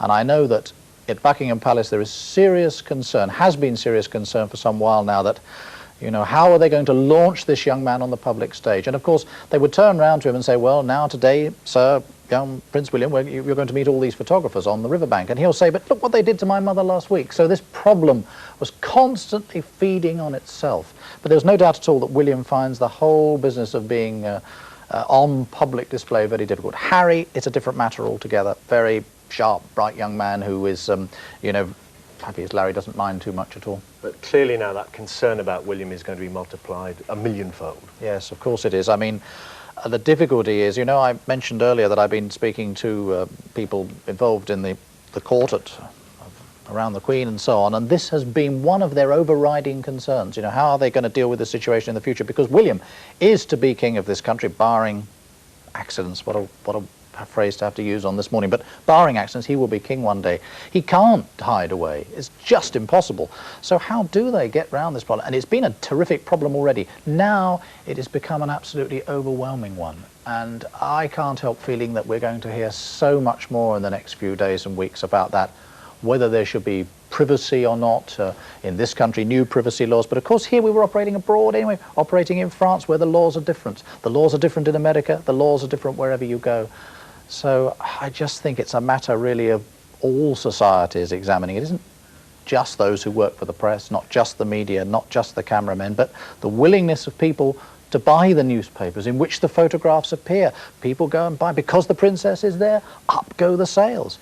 The man who took the photograph of the prince kissing Dodi fired recently, the first princess kissing Dodi fired recently, that made £3 million for that photographer. So, you know, there's a marketplace, there's an popular demand for these things. Everybody has to examine themselves and say, well, you know, what do we want? Do we not want these pictures? Will we refuse to buy the newspapers?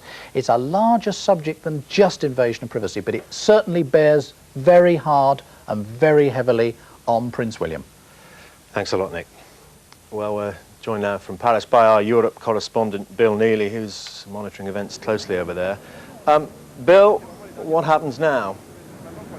Well, we are in fact waiting, first of all, for a statement from Buckingham Palace as to how the body of Diana, Princess of Wales, will be removed from here. Her body has been resting here for almost 8 hours now.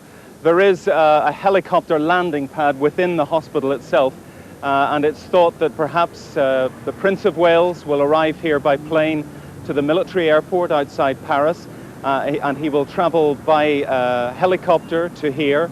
After that, we're not sure whether the body will leave by helicopter or by road, but it will go to that military airport where we think later today it will be taken back to Britain. Bill, any more information about exactly what happened in that tunnel? The details are, some are firm and some are sketchy. There clearly was a pursuit. The police have detained and have interviewed at least 4 photographers who were on what the police describe as either scooters or motorcycles. They have confiscated those, they have taken their cameras, they have developed or are developing the film, and the film on those cameras may provide some clues as well. But a few hours ago, I was actually inside the tunnel itself where the accident happened.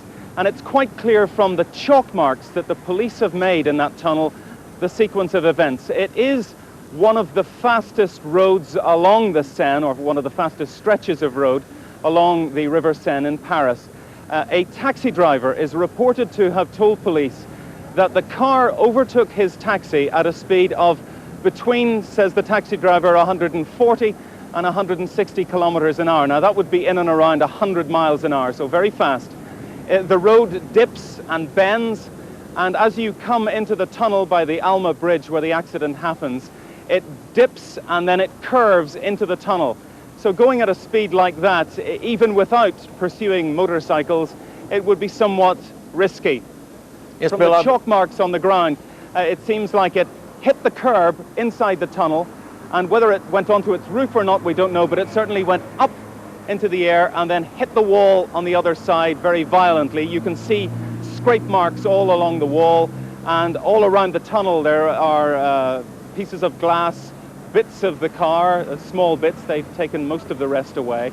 And of course the other awful remains of tragedy, the medical gloves and bits of bandages and so on. That tunnel has now been closed off to the public. Bill, we were hearing earlier from an expert in car safety who said that the Mercedes, the S-Class Mercedes that they were driving in, was one of the the safest cars in the world, but presumably driving at the kind of speed you described, no car could have sustained such an impact. Yes, as we understand it, the car was fitted with airbags, at least one of which and probably both of which deployed. The car was being driven by a security officer of the Ritz Hotel who had apparently considerable experience of driving celebrities and indeed members of various royal families around Paris. But whether he was equipped to get away from a group of pursuing motorcyclists on a dipping, bending road at night at between 140 and 160 kilometers an hour, that we will never know. The fact is, the car spun out of his control and crashed. And Bill, any idea what's happened to the car? Now, we saw it being taken away, the wreckage of it being taken away. Presumably now detailed forensic examination will take place to find out exactly what happened. Yes, it is at a police depot somewhere in Paris. The police, for good reason, are not telling us where. And they are going over that car with a fine-tooth comb, and they are going back to the scene again to try once again to find out the sequence. Did the motorcycles in some way block the car? Was there another vehicle involved? The police at the minute seem to be ruling that out. But did the motorcycles in any way contribute to this accident? And of course the police are at the moment considering charges of manslaughter against the people, the photojournalists who they have detained. I spoke just a few minutes ago to Arthur Edwards, a British journalist who has followed the royal family for many years. He says it's his information that none of those who've been detained, none of those who were on the motorcycles and scooters are British, but we do not know their nationalities. And of course, it's not necessarily British photographers and journalists who follow Diana all the time or who follow members of the royal family.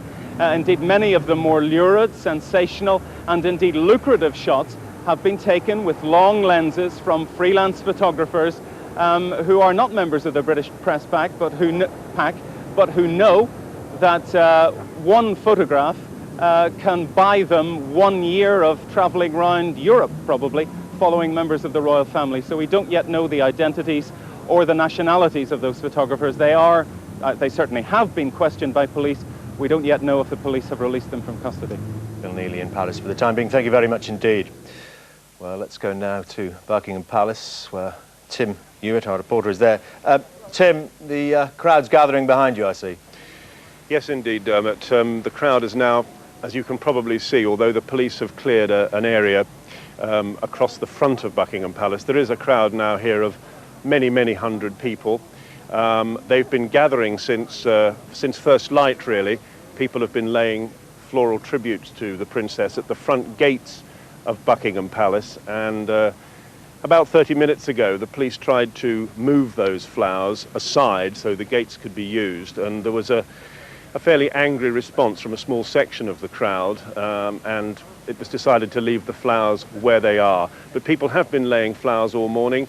There's a mixture here of tourists and British people, a lot of tourists obviously at this time of the year, but the news has spread very fast and people have come to express their grief. What have people been saying to you, Tim? Well, the first people to arrive were mostly younger people, not surprisingly. This was at 5:30, 6 o'clock in the morning. A lot of people perhaps going home from parties or perhaps going to early morning jobs. We spoke to a group of students who'd come straight here after a night out, each carrying a single rose.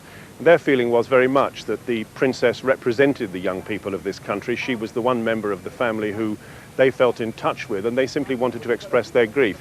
Since then, all manner of people have been coming here. A lot of the people who have arrived, I think it's fair to say, may not have heard the news at all. We saw a busload of Japanese tourists turn up, take photographs of themselves and just come to see the sights, and were rather bewildered and surprised to find out what had been going on.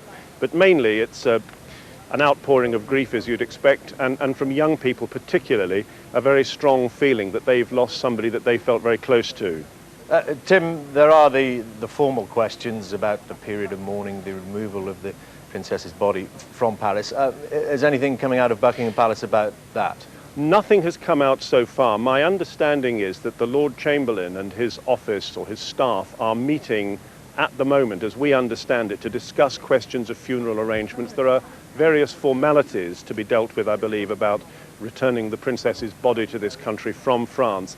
I think as the day goes on, we'll get more information about that. We're still waiting to find out when the Queen and other members of the royal household are due back here. We are expecting them back today, but at the moment, there's been no formal word, at this end anyway, about that.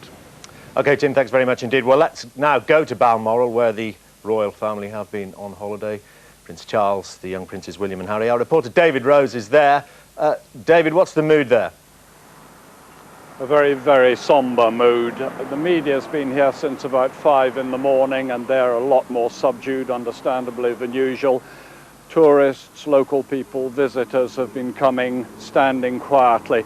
What we're really all waiting for now is the Queen and the Duke of Edinburgh, who we believe, we haven't been told officially, are going to be driving out of Balmoral Castle there. Balmoral's just across the River Dee there, down to the main road here, and up the 200 yards to the little church on the hill, Crathy Church. In other words, the Queen and the Duke are going to be following their normal Sunday morning routine when they're on holiday in the Highlands. They're going to go to the 11:30 service. We also gather that it is unlikely that Prince Charles and Prince Harry, Prince William are going to go. I would think they're in a private room together as far as possible from prying eyes and prying lenses. David Rose in Balmoral, thank you very much indeed. Well, Nicholas Owen, our royal correspondent, has been with me in the studio all morning. That church service that David Rose describes will be an enormously sombre affair. It will indeed, yes. You know, I think we are hoping to hear a little later in the programme the church service. There's going to be prayers across the country this morning for Diana, Princess of Wales, who, as we've been saying, died after this terrible road accident in Paris in the early hours. Yeah, it's going to be fairly desperate feelings there, of course, as everywhere else. We did hear a report earlier, I think we mentioned it, that it is suggested that the Prince of Wales will in fact go to Paris himself at some stage. We obviously await confirmation. There's an awful lot of toing and froing going on, arrangements being made in the usual way. And also this business of, you know, who should do what where. Let's remember that Diana, Princess of Wales, was not actually or legally a member of the royal family. Following her divorce, she ceased to be that. However, the Queen made it clear in official public proclamation that she was to be regarded as a member of the royal family and accorded the respect and, to some extent, the privileges of that, of course. But there are, you know, questions of protocol that arise, and sadly, some of those will have to be taken into consideration as well. We were talking earlier about the issue of privacy and that photo call that Prince Charles had with the young prince's kind of quid pro quo deal. I'll give you these photographs of me and the boys by the river in Balmoral, and then leave me alone for the rest of the week. He was able to do that kind of thing, protected as he was on the royal estates. Yes, the princess, well, that's of course, true. was out in the wide Well, world. she was. And the other thing to say about it is to be absolutely blunt about it. The real interest among paparazzi was not the Prince of Wales or his sons. It was always in Diana, so he was on pretty safe ground. In fact, there were 2 invitations to the press. That's what really very surprised everybody. There were 2 opportunities. There was on, I think it was on a Tuesday, and then again on the following Saturday, just to make the point that if people left them alone. But Diana, of course, never really been in that happy situation. She, you know, she's been popping up here and there. And one point I would make, though, is this. A relationship with Dodi Fayed obviously brought her great happiness in the last few weeks of her life, and I think that's how a lot of people will remember that particular relationship. And there were times during it when she was quite clearly quite happy to be photographed. She was saying to the world, you know, this is the man. I don't know whether it was love or not. Probably they were still at the stage of finding out, but that she didn't mind at all if those pictures appeared, to tell the world that yes, she was very much in love. But of course, I think it was Mike Lloyd earlier who said you can't just turn this sort of thing on and off. You know, when the photographers were there the next morning and she didn't want to be photographed, then it was a different matter. So there was always a balance, always a lot of tension in this matter. Well, Nick, I never had the privilege to be in her company. You obviously did. What was it like when she stepped into a room? Well, I have to tell you that the first time I met her, she was already in the room. And I came into it, I was a little late, as usual, some might say. Anyway, I came into the room, and there she was, just sort of leaning against the table, talking to other people who were in the room. And we were due to have a small lunch party, and I just thought to myself, my goodness me, this is this lady who I've reported on and everything else, but here she was in front of me. But she immediately had this way of putting you at your ease. I mean, I know people say that all the time about the Queen and the Queen Mother and everything else, but Diana really did have that capacity. After all, let's remember, she was 36 years old. Many men found her a very, very attractive woman, and she did have all the charisma and personality that went with all of that, but it was amazing. I mean, that was the first thing. And then the way she would engage you in conversation, it was quite extraordinary. But let's go back to her children. The children, I want to just want to talk about that. Just coming in from Buckingham Palace of children laying flowers. Children, she had a special place in her heart for all children all around the world. Oh, there they are. Ah, look at that. A prayer being said. Another child. Look at all those flowers there. Look. Some suggestion earlier that the police had tried to clear them away, and the crowd said, no, leave the flowers. And there will be many, many more of them in the next few days. Very moving pictures indeed, Nicholas. Nick, just let's stay on this question of intrusion. She needed the press, though, didn't she? She did need the press. She needed them for her charity work, but she couldn't control them. Yes, you're absolutely right. She couldn't control them. There have been some dreadful incidents. Remember the case where a paparazzo, to give them that rather flash Italian name, a cowboy photographer, was trying to take a picture in a London street, and she recruited a passerby to actually sort of push him against the wall and grab the film off him and all this sort of thing. She also got an injunction against one child. Well, she got an injunction, that was right, she preventing a man coming too close to her. But just to go back to that other incident, you know, I suppose technically it was illegal what happened, but you know, the sympathies of everybody were with the princess when she did that. She did have literally this battle. There was another appalling incident I recall where there was actually some video being shot of her in a street, and she was running away from photographers. They were chasing after her, and you know, that was an appalling situation. Of course, the media needed Diana, and Diana needed the princess, and there's no getting away from that. But the thing had got completely out of hand and completely out of control. And I think I've been saying this a lot this morning, but it will, I'm sure, be the case that there will be a great examination of what's happening in this area. We can't. Well, I say we can't go on, can we? I don't think the mood of the public will allow the situation where the Princess of Wales, Diana, Princess of Wales, married for 15 years to the heir to the throne, the most popular member of the royal family perhaps that there's been for perhaps forever, should be hounded to death by press photographers. Just strikes me as a situation which most people would, in their worst nightmares, not imagine would happen, and will not be prepared to tolerate the situation going on much longer if there's any human thing that can be done to prevent it. Well, it has already entered into the political world. The Foreign Secretary, Robin Cook, who was one of the first members of the cabinet to hear, he was of course awake in the Far East in the Philippines. He referred to the aggressive intrusion into her privacy and said that serious questions need to be asked. Now, too early to say what kind of form those questions will take. Yeah, you know, this goes on and on. I have to say, I mean, a couple of years ago, the Queen, again, the Balmoral family holiday in Scotland, the Queen sent a letter to newspaper editors saying, please would you leave us alone? Well, that got ignored, you know.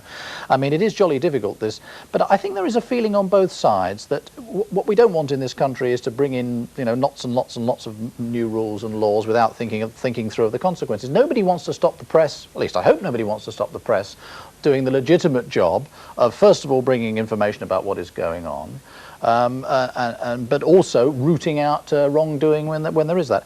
And it has to be said that her relationship with Dodi was bound to be a controversial one. And so results have been awful, though, haven't they? Just interrupt you there, Nick. At churches across the country this morning, special prayers are being said for Diana, Princess of Wales, and her family. We can go live now to the ITV morning service at St Mary's Roman Catholic Church in Hamilton in Glasgow, where the Bishop of Motherwell, the Right Reverend Joseph Devine, is conducting a service. And so first we ask the Lord to be close to her family, especially to the young princess and to all who knew her and loved her. And now, for her, for them, and for all of us, we ask the Lord to forgive us our sins.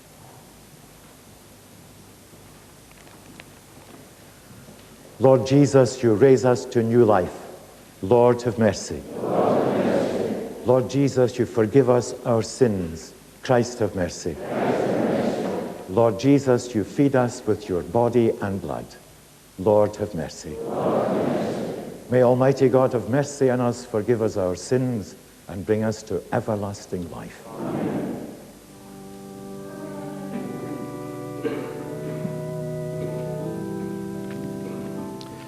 The Right Reverend Joseph Devine there in Glasgow, conducting one of the many services across the country in remembrance of Diana, Princess of Wales. Well, Mark Webster joins us now from the ITN newsroom, where he's been monitoring the latest developments. Mark, what do you have for us? Well, we've got tributes pouring in from all around. I mean, what we have heard is a number of football matches, for instance, have been postponed as a mark of respect. We've also got from around the United Kingdom, Viscount Tony Pandy, former Speaker of the House of Commons, who actually read the lesson at the marriage of Charles and Diana, who's a very moving tribute, said, "We've suffered a grievous loss because she was unique. No one ever contained so much compassion and care in one body." Also, Alex Salmond, the leader of the Scottish National Party, has said, and I think this perhaps sums up the controversial reputation she leaves behind, but he said she had enemies in the establishment, and perhaps in death they'll now accord her some of the respect and compassion which they refused her in life.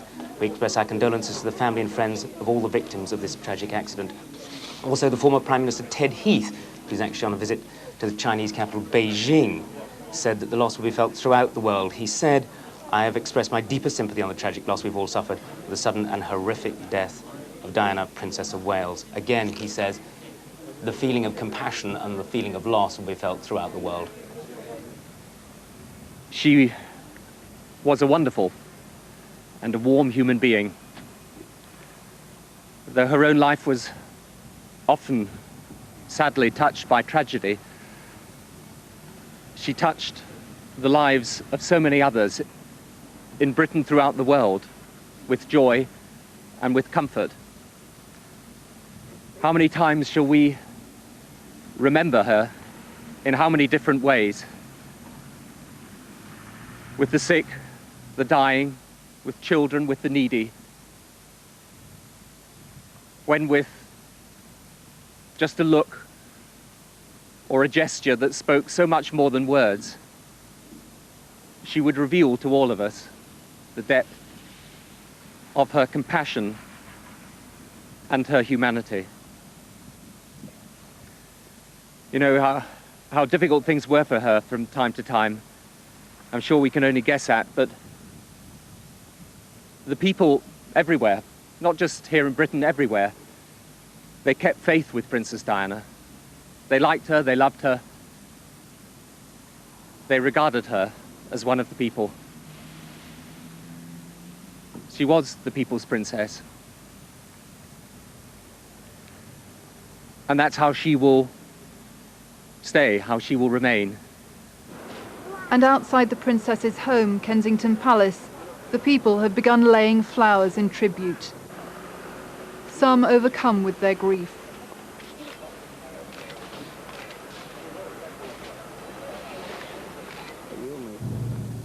The scenes have been repeated outside Buckingham Palace, with people quietly paying their respects, stunned by the news.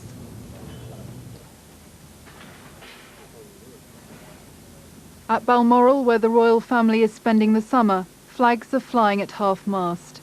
It was here that Prince Charles was told of Princess Diana's death, and it was here where he had to break the news to their sons. At the church where the royal family worships, there's a deep sense of loss.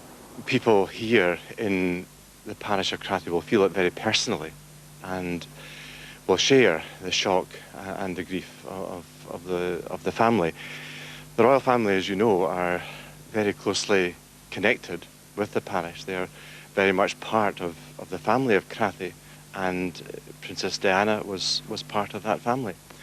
The tunnel where the accident happened has now been reopened, and there too flowers have been left as a mark of people's sorrow.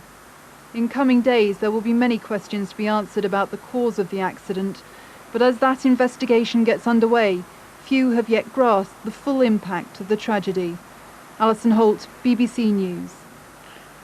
7 members of the Paparazzi are now in custody in Paris. Their possible role in the crash which killed Diana, Princess of Wales, will now be investigated. Our correspondent Kevin Connolly is in Paris. Kevin, what shape is the police investigation taking? Well, I think at the moment they are still trying to reconstruct exactly what happened. They've reopened the road now where the accident happened, but they conducted a very painstaking search before they did so, of course. They have the paparazzi in for questioning. There were a surprisingly large number of eyewitnesses, given that the accident happened after midnight. And from that, I think they're very confident they will be able to reconstruct more or less exactly what happened and to consider the accuracy of rumours, for example, that one of the paparazzi mounted on a motorbike swerved in front of the car carrying the princess shortly before it crashed. Now, how could the paparazzi pursue the princess in the way that they apparently did in a country which has got such strict privacy laws? Well, I suppose the simple truth is that the paparazzi have always lived on the edge of those laws or have simply ignored them when they've chosen to do so and when it suited them to do so. You may remember on the night that Jacques Chirac became president of France a couple of years ago, his car was surrounded by cameramen poking their lenses through the open windows to take close-up photographs of him. It's become so much a part of life here. It varies in intensity, of course, but the enormous worldwide interest in the relationship between Princess Diana and Dodi Al Fayed had, of course, pushed up the value of photographs of the couple, and that is the brutal reality which underlies this. That is the cutting edge of the news business in that particular area of news. And that is the reality behind the pictures you see in tabloid newspapers. Kevin, thank you very much indeed. And within the last few minutes, the Archbishop of Canterbury has been giving his reaction to the news of the princess's death. Oh, I was shattered to wake up this morning and to hear that this vibrant person, Princess Diana, lost her life early this morning. It's a terrible tragedy for everybody. In some way, she grabbed the imagination of young and old alike, and it was something to do with the way in which it was more than a fairy story, is that this very beautiful woman was also a very vulnerable, human being, and out of that vulnerability and weakness, if you like, came lots of strength, her passion, her commitment to people. All that we have lost, and I think there's a sense in which we're all grieving because she expressed something that we all valued and loved. Now, you had dealings with her on a personal basis. What did you make of the woman? Yes, I had lots of conversations with her, sometimes at her request when she wanted to talk things through, especially leading up to the breakdown of the marriage. I made her someone who loved life. She was deeply committed, as I said earlier, to people, to issues, to causes. I found her a very interesting person. People sometimes said that she was not very intelligent. I found her actually a very intelligent person who was very committed to people and anxious to get to the bottom of things. How does the nation deal and cope with such a loss, do you think? I think it brings home to us the weakness of life, and as the Bible says, in the midst of life we are in death, and we need to be reminded, and we are reminded through the death of a young person like this, that death inches away from each one of us. Perhaps it will help us all to focus on the really important things of life, of human love and relationships and a faith in God. And she had a faith in God, although she wasn't the kind of person who wore religion on her sleeves. There was a deep faith there going on, and her relationship with Mother Teresa, for example, was one of the she spoke to me about. So we cope, I think, by holding on to the things that she believed in, and maybe her story that human weakness can be transcended by the inner power we have, and the grace of God that can cope with the tragedies of life. Now, the nation has to cope with its grief, but the grief for the family must be intense. I think at a time like this, we ought to be focusing our prayers on the two boys. Of course, Dodi, who was in the car with her, and the chauffeur, we mustn't forget them either, because they're valuable in the sight of Almighty God. But to pray particularly for the two boys who will now grow up without a dearly loved mother, and they will need the support not only of Prince Charles, but everyone to take account of them as they grow up. Media behave. I think it is too early to say. We will all want to ask questions. We will all want to know exactly what has happened, but we don't know.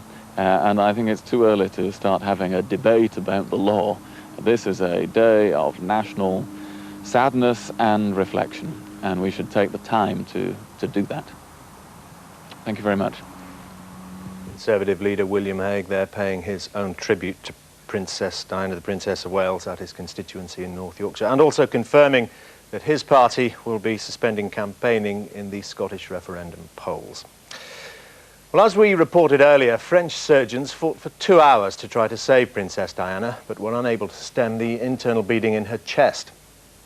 British medical experts say everything was done that could have been done, and it would have been impossible to keep her alive. Chris Roberts has our report.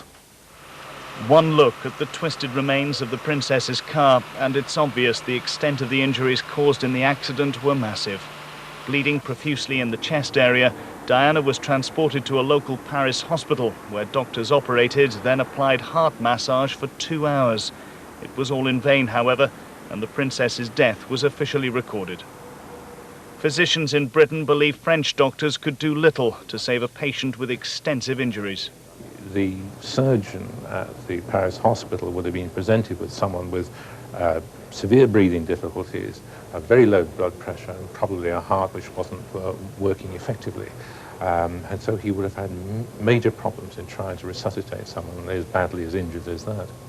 So really the chances for the princess were slim? Very, very slim. It was almost a no-win situation, I would have thought. Armed police are now guarding the hospital where the body of the princess lies. It will be flown back to Britain later this afternoon. Chris Roberts, ITN. Well, Dr. Tim Coates, an accident and emergency specialist from the London Helicopter Emergency Medical Service, is with me in the studio now. Dr. Coates, presumably in France they follow similar procedures to here. How would your service have reacted in the event of a similar accident? I think in a very similar way to the French. The French pre-hospital system is called SAMU. That is quite a sophisticated system. They have a series of doctors in land ambulances so that they can provide a doctor at an incident scene both during the day and at night. The service that I work with provides that sort of specialist intervention early on during daylight hours, and in the UK at night we have a system of general practitioners in an organisation called BASICS, which can provide a medical response to this sort of incident. In such serious incidents, time presumably is of the essence. Time is very important, and it's important to get the patient to specialist care as quickly as possible. The problem is that if the patient is trapped in the car for a period of time, in this case perhaps several hours, then it is very difficult to move the patient to the hospital, so you've got to move the specialist care to the patient's side. So what can be done? Presumably depends on the state of the crash and the state of the victim, but what can be done at the scene? At the scene, it's very important that the fire brigade work very closely with the medical teams so that you get a combined medical and physical rescue going on in a coordinated fashion. If you put the right medical team at the patient's side, then you can perform at the accident scene most of the procedures that you would perform in a hospital resuscitation room. And are the emergency services well rehearsed at working in unison here? There would have been the police there, the fire brigade there, the ambulance service. They all know exactly what to do and save those vital seconds. Yes, and if anything, the French system is more integrated between those different services than the system that we've got in the UK. Why is that? Because they're really working under the same organisation and controlled by the same organisation that the paramedics there are part of the fire service. Whereas in the UK we have to have sort of regular training between the different services to enable that sort of cooperation.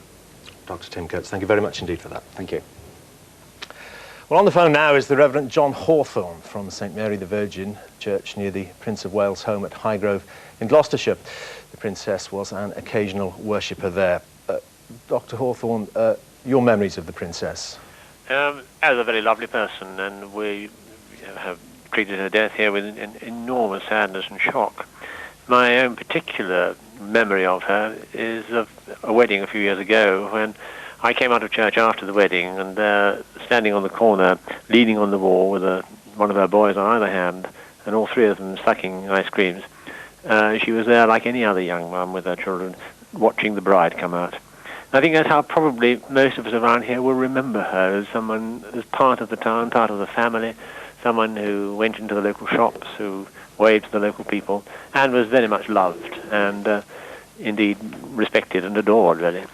How has it affected members of your congregation? There was a great sadness this morning. I mean, we had 2 services this morning as usual. There was a great sadness among them, and normally after a service we serve coffee, which we did this morning, but then there's usually quite a buzz, but there was none of that buzz this morning. Everyone I think, was utterly shocked and staggered, because it is a great tragedy. And it's just, if you like, the culmination of so many tragedies that have happened to the family and to the princess in particular. And so our prayers went to the family, to the prince and to the boys. And as we began our services with a few moments of silence, commending her soul to God and praying for the family.